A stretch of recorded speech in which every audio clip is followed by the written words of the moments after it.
무조건 내일 많이 나와야 돼요. 일단은. 지금은 그 전쟁 중인데 이번 전쟁은 2016년도와 다른 것은 확실히 우리가 승리의 길로 접어들었습니다. 지난 두 번에 걸쳐서 우리는 점점 늘어났고 특히 지난주 토요일은 정말 감동적이었습니다. 그 쏟아지는 빛 속에도 꼼짝 않고 있었습니다. 그러나 더불어민주당과 민노총은 다 흩어졌거든요. 우리가 그 결의를 가지고 이제 광화문에서 확실한 승리를 만들어서 매듭지었으면 좋겠습니다. 그래서 주사파일당 정말 꼴보기 싫지 않습니까?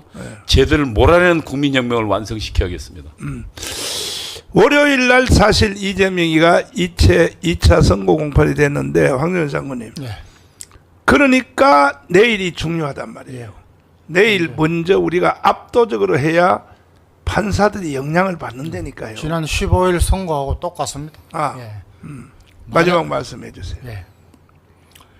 그 제가 중령 때 성령 체험하고 갈 때 그때부터 제가 계속해서 지키려고 하는 게 이사야서 4장 3절 4절입니다. 미리 떴어. 시온에 위로 올려. 위로 올려봐.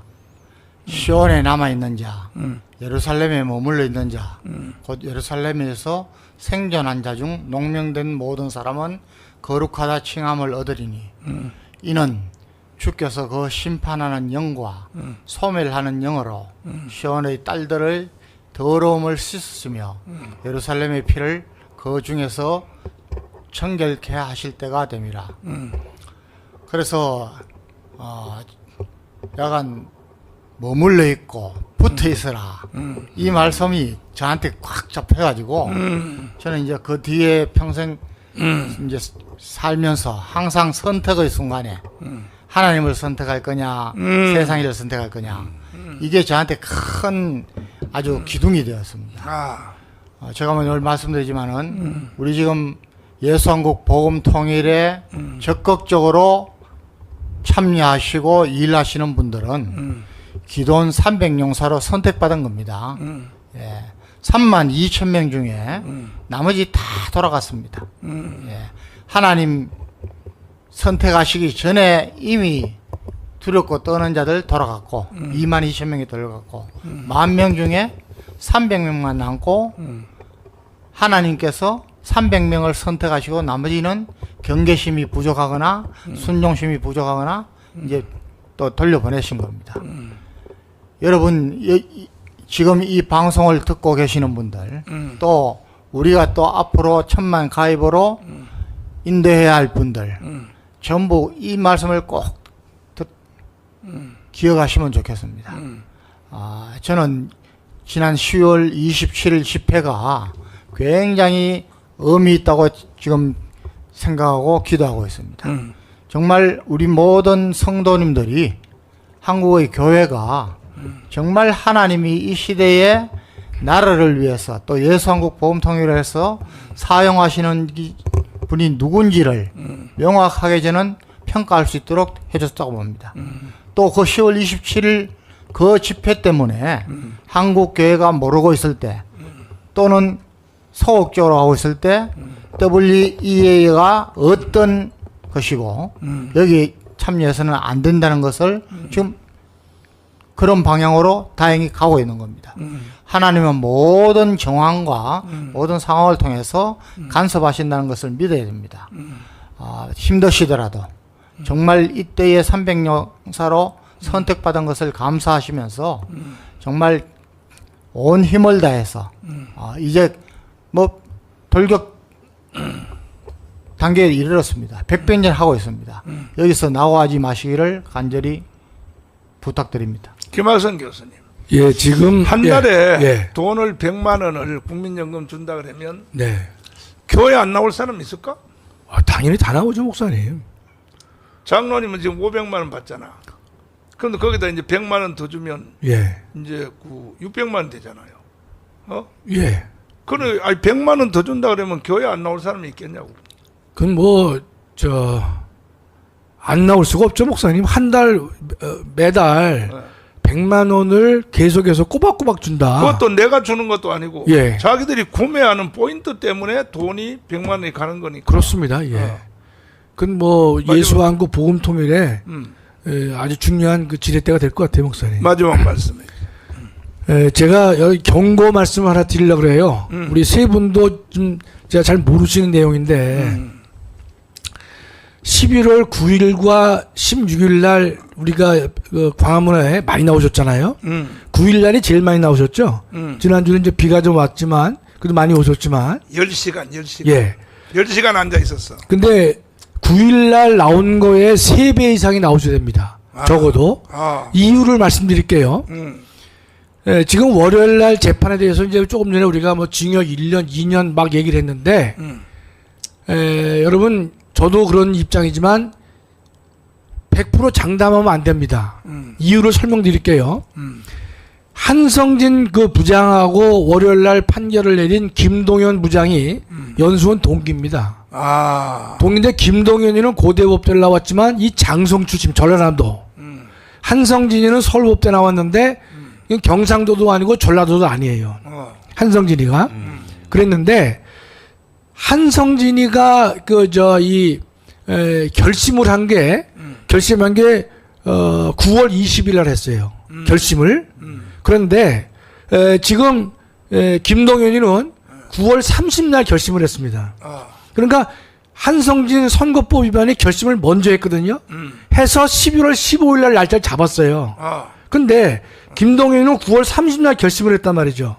그러면 김동현이 유진교사는 상당히 간단한 사건이라고 다 얘기를 하고 있고, 그 다음에 그 위진교사 죄가 소명됐다는 말까지 하고 있는데, 이 인간이 선거 날짜 잡은 게 25일이에요. 10일 뒤를 잡은 거예요. 저는 그게 상당히 좀 마음에 걸렸어요, 목사님. 그러니까 적어도 한성진보다는 선거법 위반보다는 적어도 먼저 날짜를 잡았어야 옳은데 얘가 열흘 뒤에 잡았단 말이죠, 목사님. 저 그래서 일말에 제가 제가 처음 말씀드리잖아요, 이 얘기를. 일말에 그게 좀 제가 마음에 걸려요. 더군다나 전라남도 장성 출신이기 때문에 얘가 어떻게 할지 모르겠단 말이죠. 근데 왜 다 판사들 그 결심 공판하는 판사들은 왜 또 다 전라도야 또 왜? 아니, 다른 안에서 한성진은 전라도도 아니고 경상도도 아니었어요. 요새 여러분 목사님 잘 나가는 이화영이 9년 6개월 때린 판사였잖아요. 신진우 걔는 영덕입니다, 목사님. TK. 역시 이제 TK. 예. 걔가 이화영이 9년 6개월 때렸고 지금 이재명 사건을 맡고 있습니다. 이화영 이제 신진우가 그래서 이재명이는 대북 송금 사건 제가 볼 때 알줄 없어요. 뭐 그 TK라 그런 것보다도 뭐 워낙 이화영이가 다 드러났으니까. 근데 제가 걱정이 뭐냐면 이 월요일 날 하는 이 김동현이가 한성진보다 이 결심을 늦게 했는데 선거 공판을 열흘 뒤를 잡았단 말이죠. 그래서 내가 이놈 말이지 이거 수상하다 말이죠. 근데 물론 그래도 너무 감사한 것은 흐름이 한성진이가 징역 1년을 때렸어요. 그렇구나. 그렇다면 김동현이는 야 이거 한성진이가 먼저 했으니까 나는 그래 내가 좀 더 세게 해도 되겠구나. 그렇지. 라는 쪽으로 갈 거라고 보지만 안 그러면 북한로 쫓아내보면 여하튼 우리가 목사님 이게 끝까지 우리가 안심하면 안 되잖아요. 제가 11월 9일보다 3배가 더 나와야 한다는 얘기는 뭐냐, 김동현이는 논거는 다 썼는데 징역 몇 년을 얘가 공란을 했을 거예요, 제가 볼 때는. 그러면 이제 어제도 오늘도 내일도 계속해서 이제 주일날 전까지도 아니면 판결 전까지도 얘가 그 공란을 할 수 있거든요. 그럼 어렵지 않으니까. 그렇다면 이게 광화문 애국 세력이 이렇게 부르짖고 있구나. 그다음에 이재명의 위진교사가 그 유창훈도 예컨대 죄가 소명됐다고 얘기를 했고 한성진도 예컨대 이 선거법을 1년 했으면 김동현이가 양심이 있다면 2년을 때려야 옳단 말이죠, 목사님. 그런데 사람은 목사님 모르잖아요. 그렇기 때문에 김동현이의 그 양심을 붙잡아 주기 위해서는요, 11월 9일 대규모로 모이셨는데 그것의 3배가 모여서 완전히 터지는 것을 우리가 보여줄 필요가 있습니다. 그래야만 저 이재명이는 탄불 꺼져가는 거지만 그거 따질 거 없어요. 11월 9일 날 나오신 보다 3배가 나와서 정말 터지는 모습을 보여줄 때 김동연이는 빈칸으로 되는 그 자리에 2년을 할 거라고 좀 확신할 수 있습니다.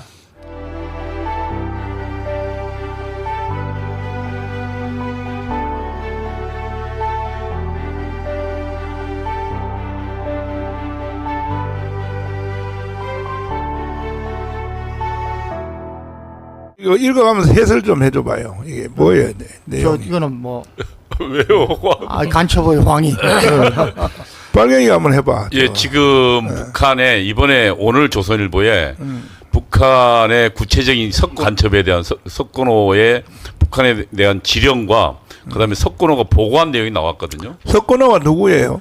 민노총의 조직쟁의국장이라고 구체적으로 보면은 나중에 이런 말도 나옵니다. 북한에 보고한 내용 중에 민노총 위원장과 사무총장은 제가 천거하면 그대로 다 받아들입니다. 인사에 다 반영합니다. 그렇게 내용도 나옵니다. 와. 그러니까 사실상 그 민노총 내 핵심 중에 핵심이라는 얘기죠. 민노총의 수뇌부는 간첩이네. 간첩이었죠. 그러니까 그리고 거기에 북한이 맨 처음에 무슨 얘기를 하냐면은 아예 여기다가 그걸 만들려고 지시합니다. 그 안에 그러니까 그 석권호가 간첩이니까 소조를 아예 만들려고. 그 다음에 제일 처음에 뭐냐면 10만 명이 넘는 금속노조를 확고히 걷어져라. 이게 무슨 말이냐면 금속노조가 현대자동차, 그 다음에 기아자동차, 그 다음에 현대조선, 대우조선 이런 것들을 전부 하고 있는 우리나라 최대의 노조입니다. 금속노조. 예, 그리고 이 금속노조는 사실상 이 금속노조가 파업을 일으키면 대한민국 경제가 무너집니다. 근데 이 금속노조를 확고히 틀어주라 해가지고 그 안에 실질적으로 이번에 7년 받은 게 금속노조 부위원장이었습니다. 석권호가 포섭한 간첩이죠. 그러니까 그런 지시를 해가지고 이미 지시대로 됐고요. 그 다음에 이 혹시 저 장님 그 금속노조 그 부위원장이 이번에 7년 받았나요? 예, 7년? 이번 7년 받은. 그러니까 그 지시대로 한 거예요. 그렇죠. 그래서 금속노조를 장악한 겁니다. 금속노조 부위원장이니까 지금 석모 씨 이 친구가 이번에 먼저 재판을 받았어요. 그러니까 그 밑에 조직책 하고 해가지고 10명이 함께 그 했는데 먼저 이제 받은 겁니다. 먼저 석권호는 받은 15년 받았고요. 다른 인원들도 좀 아니 15년 구형이에요. 아니 선거. 선고입니다. 이번에는 선고. 그랬더니- 구형이 아니고요. 그랬더니 내가 석기 형보다 이석기보다 내가 거물이냐. 이석기가 그때 이 말도 이렇게 이석기가 그때 7년 9년인가? 9년인가 받았죠. 근데 이 말은 이렇게 무심코 내뱉은 말인데요. 사실상 지금 대한민국에 간첩 총 지휘자는 이석기란 얘기입니다. 그러니까 민노총 내의 실질적 1인자인 석권호가 내가 석기형보다 거물이자는 얘기는 뭐냐면 석기형이 내 상부란 얘기거든요. 그 이야기를 하고 있는 건데 이석기 9년형 받았는데 나는 왜 15년형이냐. 근데 아. 증거가 북한에 직접 보고하고 지령을 받은 증거가 수사에서 다 나온 겁니다. 그러면 이석기는 지금 어디 있어요? 감옥에 있어요 아직도? 지금 나왔죠. 나왔죠. 그럼 총 지휘하고 있겠네. 그렇죠. 보이지 않게. 안 보이게. 예. 이석기는 민혁당 간첩이지 않습니까? 그래서 목사님 왜 김철원 교수가 예. 자신 있게 이재명은 경기 동부연합에서 맞아요. 시장을 시키고 지사를 만들고 그다음에 그 대장동 백현동 그것은 전부 정치 자금화해서 대통령으로 만들겠다는 저 김철원 교수가 이야기했지 않습니까? 예. 그거 보면은 정말 무서운 겁니다. 그리고 저 이재명이 또 북한에 갔다 왔잖아요. 갔다 와가지고 그 북한에 뭐 예, 북한에서 뭐 최고위한테 그 뭐 다 안내를 받고 거기서 나는 포섭됐다고 봐요. 이석기도 북한으로. 그러니까 이재명의 포섭은 이미 이재명, 1차로 이재명. 했지만 예. 북한 가서 실제로 그 다 높은 단계의 포섭을 당했다고 이렇게 볼 수 있을 겁니다. 목사님. 그리고 지금 그 민노총한테 지령한 걸 보면 아예 구체적인 지령도 나옵니다. 기아자동차 화성공장, 광주공장을 장악할 수 있는 조직적 토대를 마련해라 지시했고 그 나중에 답변도 나옵니다. 그 다음에 윤석열 패당 이게 나오죠. 2022년 12월 날이요.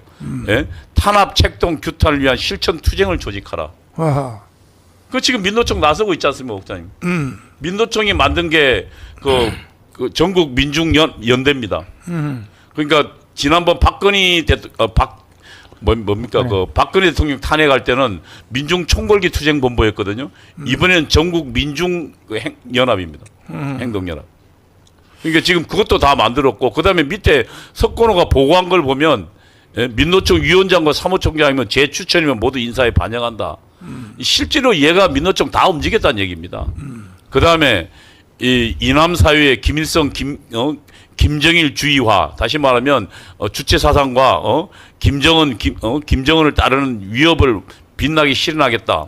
그다음에 중요한 건 민노총 총국이란 말은 민노총의 중앙 지도부란 말입니다. 독서 모임을 만들었다는 얘기는 소조를 만들었다는 얘기입니다. 다시 말하면 실질적으로 김일성 주의를 소조로 하는 게 이런 겁니다. 소조는 거의 생활단입니다. 과거에 이제 제가 주사파 활동할 때 저희가 이제 제가 그 총학생회 소조를 만들었거든요. 그러면 매일 저녁에 모여서 그날 총화를 합니다. 총화를 한다는 게 뭐냐면 그날 활동 보고를 하고 그다음에 서로 자아 비판하고 상호 비판하게 하고 그다음에 수령에 대한 맹세를 하도록 만들거든요. 그런 조직이 지금 민노총 중앙에 있다는 얘기입니다. 이거는 매일매일 그러니까 그 김일성 수령의 지시를 김정은 수령의 지시를 어떻게 수행했나를 보고하고 또 반성하고 다음 그 할 것을 결의하고 그다음에 매일 끝나기 전에 또 수령에 대한 충성 맹세를 하는 그 소조가 지금 총국에 독성을 만들었다는 얘기입니다. 2022년 9월에 간첩 아무나 못하겠네요. 역시 간첩도 바빠요. 빨갱이 전공가 보니까 말이 막 술술술술 나와 그냥. 저건 제가 했던 거니까. 야, 목사님 저는 네. 이런 저런 이게 나오면 신문으로 나오고 판결문으로 나오면은 우리나라가 각 분야가 다 마찬가지입니다. 자정 능력이 있으면은 민노총에서 야 너희들 때문에 우리가 간첩으로 또 북한 지령받는 것으로 우리가 전체적으로 인식이 되니까 너희들 나가 임마. 이런 그게 나와야 되거든요. 그렇지.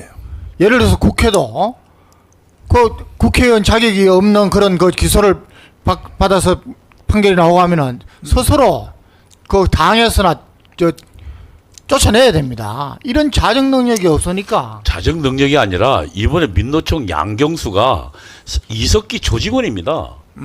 민노총 위원장 양경수가 하하. 대학도 그 한국외대 후배고요. 아하. 이석기 조직원 출신이고 그 다음에 민노총 내에 그 뭡니까 그 주사파의 학습 모임이 있습니다. 학습 모임에 그러니까 통일연대 그 학습연대 그 회장 출신이거든요. 그러니까 이미 민노총 자체 대장이 그 경기 동부연합 이석기 조직원인데 무슨 자정이 있겠습니까? 목사님, 그러니까 저 공산당 저 조직을요. 이제 조금 전에 말한 그 독서 모임 소조, 네, 소조. 교회가 본받아야 될 것 같아요. 교회가 구역 예배 다 무너졌거든. 그러니까 철저하게 소조를 중심으로 해가지고 하루의 생활을 반성하고 네. 또 주님에 대한 충성을 맹세하고 네. 다시 바르게 살겠다. 그런 회개를 매일 하는 겁니다. 회개를 매일 하는 건 매일 하는 겁니다. 그러니 교회가 목사님 본받아야 될 것 같아. 그러니까 공산당이 그 교회 조직, 그 다음에 교회 성경, 교회의 그 신조들을 다 모방한 거거든요. 일단 김학성 교수님. 예. 이재명이가 몇 년형 받을 것 같아 월요일 날. 제가 어제 방송 때 2년이라고 말씀드렸거든요. 2년. 2년. 근데 아직 성령께서 말씀을 안 주셔가지고요. 또 내기하면 하죠 뭐. 또 내기하면 해. 내기는 목사님은 내기는 안 하려고 그래. 근데 2년 선고에 네. 현장 체포되겠어요? 또 집행유예 되겠어요? 그러니까 제가 볼 때는 이제 실형 1년에 집행유예 없는 경우 하나, 아니면 2년에 집행유예 뭐 한 2년 이렇게. 그럼 뭐 또 현장 체포될 수 있어요? 그러니까 이제 목사님 징역 1년만 선고하면 네. 법정 구속이 가능한데요. 제가 볼 때는 법정 구속은 어렵다고 봐요. 왜냐면 지금 이제 거대한 세력이 목사님 버티고 있는데 네. 조국이도 법정 구속을 안 시켰거든요. 법정 구속을요. 참. 근데 이재명을 갖다가 판사가 법정 구속을 하는 것은 저렇게 기대하기 매우 어렵습니다, 목사님. 그는. 황교안 장관님. 예. 몇 년 받을 것 같아요? 저는 뭐 조금 낮춰서 예. 징역 1년에 집행유예 2년 때릴 것 같습니다. 집행유예 2년. 네. 그러면 돈 10만 원씩 내기예요. 위정교사가 훨씬 더 그 지난번 선거보다 훨씬 더 중하거든요. 예, 예. 중한데 또 이제 저쪽에서 저렇게 야단지기고 하니까 이번 뭐 판사가 누군지 모르겠는데 사실 징역 2년에 뭐 집행유예 뭐 이렇게 하기는 좀 뭐하지 않아요? 근데 집행유예를 네. 위증 사건은요 집행유예를 잘 안 합니다. 그래요? 통상 안 합니다. 그럼 다행이고. 전 그래서 야 이게 1년에 시간 그냥 1년. 집행유예 안 하지 집행유예 않나. 없이? 집행유예 없으면 현장 구속이네. 아니 목사님 그게 실형 1년 되더라도 예. 법정 구속을 안 시킬 수 있어요 목사님. 그렇지 또 쟤처럼 조국이처럼. 네, 예. 이동욱 교수님 예. 몇 년 나올까? 전뭐 지난번에 졌기 때문에 뭐 하여튼 1년 반 정도 그 실형에 집행유예 3년 이렇게 딱 반으로. 예, 딱 봐. 내가 왜 이렇게 물어보냐 하면 결국 이재명이가 살 길은 내일밖에 없단 말이야. 내일 강화문에서 엎어야 되는 거야. 국가를 엎어야 그게 유일한 살 길인데 그래서 쟤들도 총동원 명령을 내렸더라고요. 근데 계속 줄어들고 있잖아요. 저 사람들이. 그래서 우리도 우리 애국 세력들도 내일 아예 한꺼번에 1,000만 명이 나와야 돼요. 내일. 그럼 뭘 싸움을 길게 합니까? 그걸 길게 하루에 딱 끝내버리지. 가문광장에 1,000만 명 나오면요 그냥 설 자리도 없어. 그러니까는 내일 우리 모든 자유우파들은 그 1,000만 명이 나올 수 있는 근거를 내가 늘 말씀드린 대로 일단은 윤석열을 찍은 사람들 있잖아요. 1,638만 명. 638명은 빼고도 윤석열 찍은 사람 중에 1,000만 명만 나오란 말이에요. 기독교인들 세례받은 사람들 1,700만 중에 1,700만 빼고 1,000만 명은 나오라 이거야. 군번 있는 사람 1,200만 중에 200만 빼고 1,000만 명 나오라 이 말이야. 그러면 그 세 개 단체에서만 1,000만 명이 나와도 우리는 자유통일을 할 수 있잖아요. 근데 그 말을 왜 못 알아듣는지 난 너무너무 이제 안타까운데 결국은 그래서 이재명의 최후의 발악의 날은 내일 하루밖에 없습니다. 이제 내일 하루밖에 없는데 이재명 그 후에도 이제 재판이 계속 줄줄줄줄 뭐 대장동, 백현동 줄줄 따라오고 결국은 이제 내일 하루밖에 없으니까 이재명도 최대로 발악을 할 것입니다. 그런데 이재명이가 발악하면 할수록 숫자가 줄어들어요. 저쪽은 줄어들고 우리는 점점 더 늘어나고 그래서 내일을 아마 그 이재명이가 겪어보고 아마 선택할 것 같아요. 북한로 도망을 가든지 아니면 또 스스로 자살해서 죽든지 아니면 뭐 이제 뭘 이제 이재명이도 뭐 특별한 조치가 나오겠죠. 그래서 일단 우리는 뭐 저쪽이 어떻게 하든 뭐 자살해 죽든지 뭐 북한으로 가든지 뭐 그 마음대로 그건 하되 우리는 우리의 대책을 세워